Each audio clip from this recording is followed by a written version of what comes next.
এই শীতে অনেক রকমেরই তো পিঠা খেয়েছেন। একটু ভিন্ন স্টাইলে ভিন্ন স্বাদের পিঠা খেয়ে দেখেন কেমন লাগে। আর আজকের এই পিঠাটি তৈরি করতে মাত্র একটি উপকরণ দিয়েই আপনারা এত মজার একটি পিঠা তৈরি করে ফেলতে পারবেন এবং এটি আপনারা দীর্ঘদিন ধরে পর্যন্ত সংরক্ষণ করে রাখতে পারবেন। বাই দ্য ওয়ে, আসসালামু আলাইকুম everyone, welcome to Naba Islam kitchen. কেমন আছেন সবাই? আশা করছি আল্লাহর রহমতে অনেক ভালো আছেন। আজকের ভিডিওটি না টেনে সম্পূর্ণ দেখার অনুরোধ রইল, তাহলে আপনারা এরকম পারফেক্ট একটি পিঠা তৈরি করে ফেলতে পারবেন। তো কথা না বাড়িয়ে চলে যাচ্ছি মূল রেসিপিতে। সরাসরি চলে এসেছি কিচেনে। একটা ফ্রাই প্যান বসিয়ে দিয়েছি আর এখানে আমি 1.5 কাপ পরিমাণ পানি অ্যাড করে দিচ্ছি। আর এখন কতগুলো ইনগ্রেডিয়েন্টস অ্যাড করে দিচ্ছি। তো এখানে আমি দারুচিনি এবং এলাচ অ্যাড করেছি জাস্ট ফর ফ্লেভারের জন্য। তবে যারা এলাচের স্মেল সহ্য করতে পারেন না তারা এটি চাইলে স্কিপ করতে পারেন, শুধুমাত্র দারুচিনি এখানে অ্যাড করতে পারেন। এরপর এখানে আমি 1 কাপ পরিমাণ খেজুরের গুড় নিয়েছি, কিংবা পাটালি গুড় যেটাই বলেন সেটা নিয়েছি। এরপর মিষ্টিটা ব্যালেন্স করার জন্য এখানে আমি 1 চিমটির মতো লবণ অ্যাড করে দিয়েছি, সাথে সামান্য রেড ফুড কালার ইউজ করেছি। তবে আপনারা চাইলে এটি স্কিপ করতে পারেন। গুড়টা ভালো করে গলে গিয়েছে এবং সুন্দর একটা বলক চলে এসেছে। এখন আমি অ্যাড করে দিচ্ছি 1 কাপ পরিমাণ সুজি। আর সুজিটা এমনভাবে অ্যাড করতে হবে যাতে এটা দানা দানা না হয়ে যায়, একদম সুন্দর করে এটা দিতে হবে।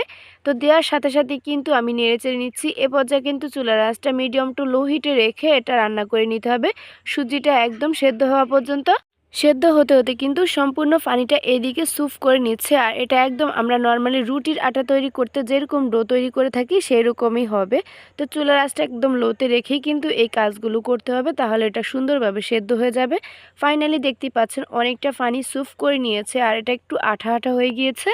এখন আপনারা ভিডিওতে খেয়াল করেছেন নিশ্চয়ই, এটা কিন্তু একদমই অনেকটা শক্ত হয়ে গিয়েছে আর এটা ঠান্ডা হয়ে যাওয়ার পর আরও অনেক শক্ত হয়ে যাবে। তো দেখতেই পাচ্ছেন আমি কিন্তু অলরেডি চুলাটা অফ করে দিয়েছি। মোটামুটি এটা ঠান্ডা হয়ে যাওয়ার পর কিন্তু আমি 5 মিনিট পর আপনাদেরকে দেখিয়ে দিচ্ছি এটা কতটা শক্ত হয়ে গিয়েছে।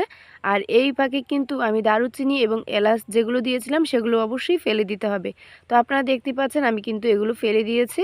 এখন কতগুলো ইনগ্রিডিয়েন্টস অ্যাড করে দিচ্ছি। তো এখানে আমি 2 টেবিল চামচ পরিমাণ গুঁড়া দুধ অ্যাড করেছি, সাথে অ্যাড করে দিচ্ছি এখানে 1 টেবিল চামচ পরিমাণ মধু।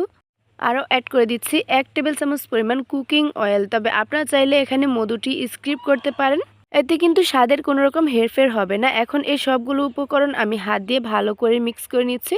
তো দেখতেই পাচ্ছেন একদম সফট একটা ডো তৈরি করে নিয়েছি, ভালো করে এটা মথে নিয়েছি। আর এটা মথে নেওয়ার সময় কিন্তু অবশ্যই তেল অ্যাড করতে হবে, নয়তো এটা যে চিটচিটে ভাব থাকে এটা কিন্তু হাতে লেগে যাবে। এরপর একটা ফ্ল্যাট সারফেসের উপর নিয়েছি, সেখানেও আমি তেল অ্যাড করে দিয়েছি। এবার আমি একটা বেলুনের সাহায্যে এটা বেলে নিচ্ছি। আর এটা একটু রুটি থেকে মোটা হবে, একটু মোটা করে এটা বেলে নিতে হবে। ফাইনালি কিন্তু এভাবেই আমি মোটা করে বেলে নিয়েছি সবগুলো। এটা কিন্তু আমার 2টি রুটি হয়েছে। এখন একটা পিৎজা কাটার দিয়ে কিন্তু আমি 4-5টা কেটে নিয়েছি স্কোয়ার শেপ দিয়ে। এই নাস্তাগুলোর কেটে নিব। আপনারা চাইলে আপনাদের পছন্দ মতো এখানে যে কোনো শেপ দিয়ে কেটে নিতে পারেন। তো আমি কিন্তু নর্মালি এভাবেই ঝটফট করার জন্য স্কোয়ার শেপ দিয়ে কেটে নিয়েছি। আর দেখতেই পাচ্ছেন অনেক সুন্দর একটা ডিজাইনও সাইডটা হয়ে গিয়েছে। এভাবেই আমি সবগুলো বানিয়ে নিচ্ছি। আসলে ডিজাইনের উপর তো কোনো আর টেস্ট হেরফের হবে না, সেজন্য আপনার পছন্দ মতো আপনারা এখানে ডিজাইনটা দিয়ে দিতে পারেন। তো এখন আমার সবগুলো তৈরি হয়ে গিয়েছে, আপনাদেরকে একটু দেখিয়ে দিচ্ছি। আমার এখানে অনেকগুলো পিঠা তৈরি হয়ে গেছে মাত্র 1 কাপ সুজি দিয়ে। চলে যাচ্ছি আবারও কিচেনে। একটা কড়াই বসিয়ে দিয়েছি আর এখানে আমি 1 কাপ তেল মিডিয়াম হিটে গরম করে নিয়েছি। তেলটা কিছুক্ষণ গরম হওয়ার পরেই কিন্তু পিঠাগুলো অ্যাড করতে হবে।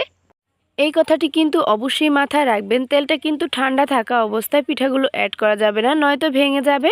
এরপর একটু মিডিয়াম আঁচে রেখে এই পিঠাগুলো আস্তে আস্তে করে ভেজে নিতে হবে। প্রথমত গরম থাকা অবস্থায় এগুলো অনেক সফট থাকে, যখন এই পিঠাগুলো ভাজা হয়ে যাবে তখন কিন্তু অনেকটাই শক্ত হয়ে যাবে। তো এই ক্ষেত্রে কিন্তু অবশ্যই সাবধানতা অবলম্বন করবেন। আস্তে আস্তে একটু ধৈর্য সহকারে পিঠাগুলো উল্টে পাল্টে একদম লালচে করে ভেজে নিচ্ছি। এভাবেই কিন্তু আমি 3টি লেয়ার করে পিঠাগুলো ভেজে নিয়েছি। আর একটি লেয়ার হতে কিন্তু প্রায় আমার 4 থেকে 5 মিনিটের মতো সময় লেগেছিল। এখন আমি একটু ঠান্ডা হয়ে গেছে, এগুলো আপনাদেরকে সার্ভ করে দেখিয়ে দিচ্ছি। এই পিঠাগুলো কিন্তু তৈরি করে আপনারা দীর্ঘদিন পর্যন্ত সংরক্ষণ করে রাখতে পারবেন একটা এয়ারটাইট বক্সে রেখে। এখন দেখতেই পাচ্ছেন এই পিঠাগুলো তৈরি করা একদমই ইজি আর খেতে হয়েছিল অসম্ভব লেভেলের মজা। আশা করি আপনারা দেখেই বুঝতে পারতেছেন এটা কতটা ক্রিস্পি কোয়ালিটির হয়েছে। তবুও আপনাদেরকে একটু ভেঙে শেয়ার করছি এই পিঠাগুলো কতটা ক্রিস্পি হয়েছে।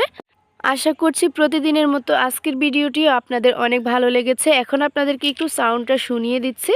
ভিডিওটি ভালো লেগে থাকলে অবশ্যই একটি শেয়ারের অনুরোধ রইল। আজকের মতো এখানেই বিদায় নিচ্ছি। আল্লাহ হাফেজ।